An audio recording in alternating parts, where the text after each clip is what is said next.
Maman est partie pour la maison et moi un peu remuée par la même route que j'avais parcourue quelques jours avant, dans une si grande agitation. Maintenant, j'étais plus calme.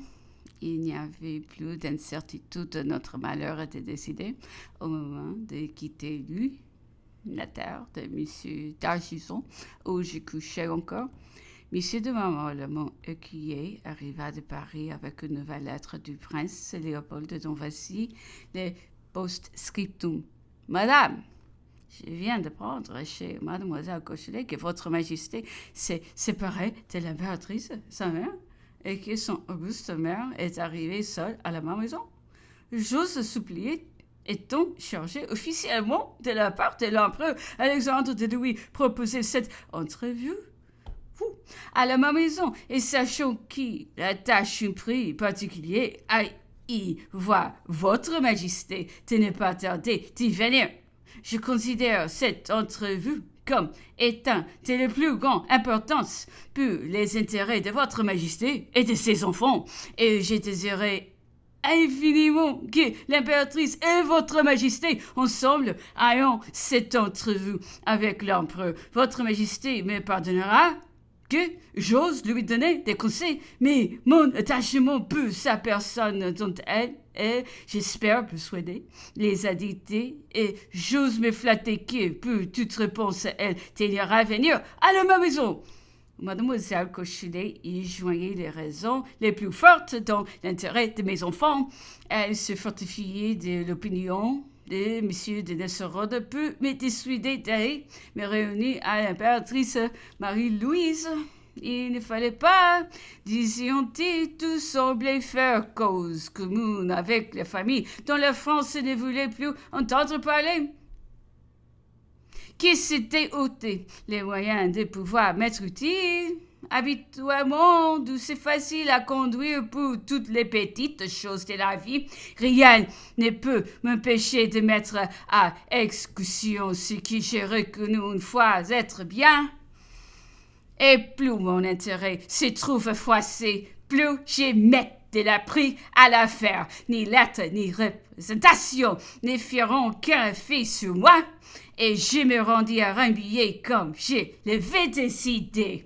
Dans ma route, j'ai rencontré la cavalerie française qui s'est retirée en Normandie. L'air morne et consterné de ces braves que leur chef, le duc de Ragusa, venait de livrer au moment où ils croyaient combattre, m'arracha un profond soupir. Bientôt j'arrivai au avant-poste ennemi. C'était le premier uniforme étranger que je voyais.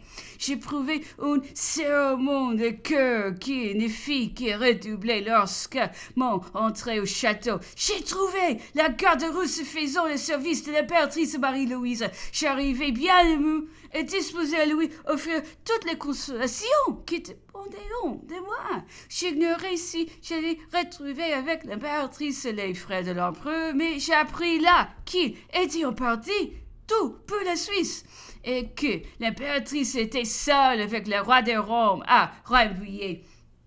On m'annonça quelle fut ma surprise!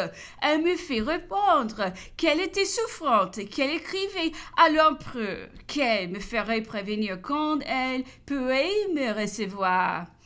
Il me semblait que dans un malheur commun, dont son cœur devait être encore plus déchiré que le mien, une marque d'intérêt devait la toucher et nous la déranger. J'allais chez le roi de Rome, pauvre enfante. Il jouait dans son salon paisible, ignorant de l'avenir. Je l'embrassai avec émotion et tendresse, et ensuite je me rendis dans mon appartement où, quelque temps après, on vint m'avertir que l'impératrice me demandait. Je la trouvai dans son lit, triste avec tout. Elle me donna des nouvelles de l'empereur, se plaignit beaucoup de ses frères et de la ténacité qu'ils avaient mis à vouloir la faire aller plus loin.